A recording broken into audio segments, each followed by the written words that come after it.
Les gens disent ça sonne tout le temps ici.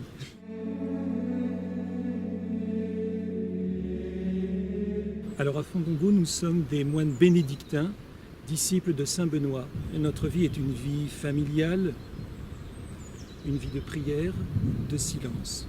Saint Benoît a vécu au VIe siècle en Italie.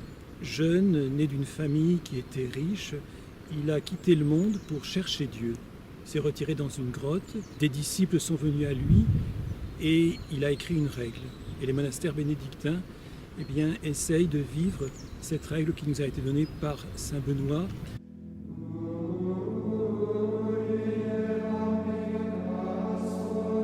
Donc la communauté de Fongombo n'est pas née directement comme communauté monastique. C'est d'abord un ermite dont le nom était Gombo qui s'est installé dans des grottes de l'autre côté de la rivière, de la Creuse, d'où le nom du monastère Fonds Gombaudi. Il y a une fontaine de l'autre côté, la fontaine de Gombo, Fonds Gombaudi.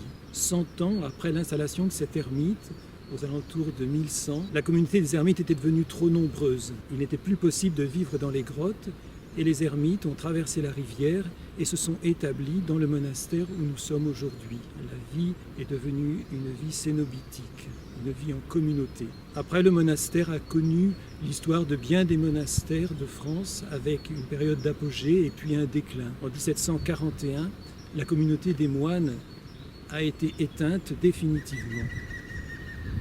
100 ans de silence, plus de vie monastique à Fongombo. Mais après 100 ans, un prêtre de notre diocèse, le diocèse de Bourges, s'est pris d'amour pour l'abbaye, a restauré l'église abbatiale et a fait venir des trappistes de Bellefontaine et de la Meilleraye aux alentours de 1850. Et ceux-ci sont restés jusqu'en 1903. Là encore, une nouvelle fois, les moines sont partis, mais pour revenir en 1948, puisque le monastère a été refondé par l'abbaye Saint-Pierre de Solesmes. Et donc aujourd'hui, Fongombo est fille de Solesmes. La communauté compte actuellement une 60aine de moines, dont une 30aine de prêtres. Et notre vie est essentiellement vie de prière liturgique, vie familiale, fraternelle. Et le témoignage que nous voulons donner au monde, c'est cette présence silencieuse, cette présence priante.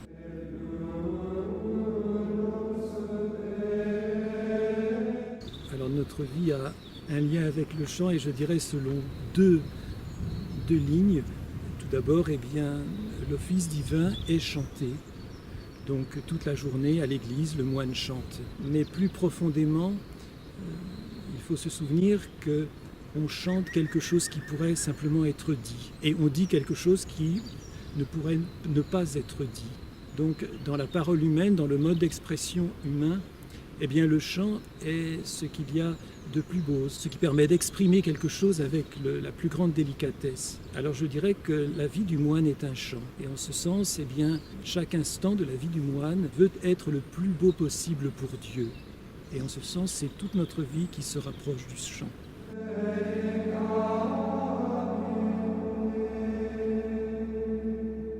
C'est grâce à Sixte Rochebrun que nous avons fait connaissance de votre groupe et que nous avons été associés à ce projet.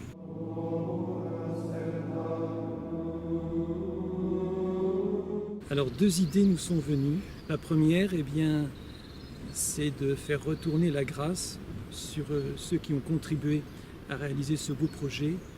Et donc je pense que nous affecterons la moitié des dons à des messes pour les membres du groupe de custodiés, pour le chemin, pour leur vocation, et en les prenant bien sûr dans notre prière. Et la seconde partie, pour un projet qui nous tient à cœur, d'un oratoire Louis et Zélie Martin, qui va être fait dans la cité, qui nous permet d'accueillir les familles et qui permettra aux familles d'aller prier dans cet oratoire où il y aura une relique de Louis et Zélie Martin qui nous a été donnée par le sanctuaire d'Alençon.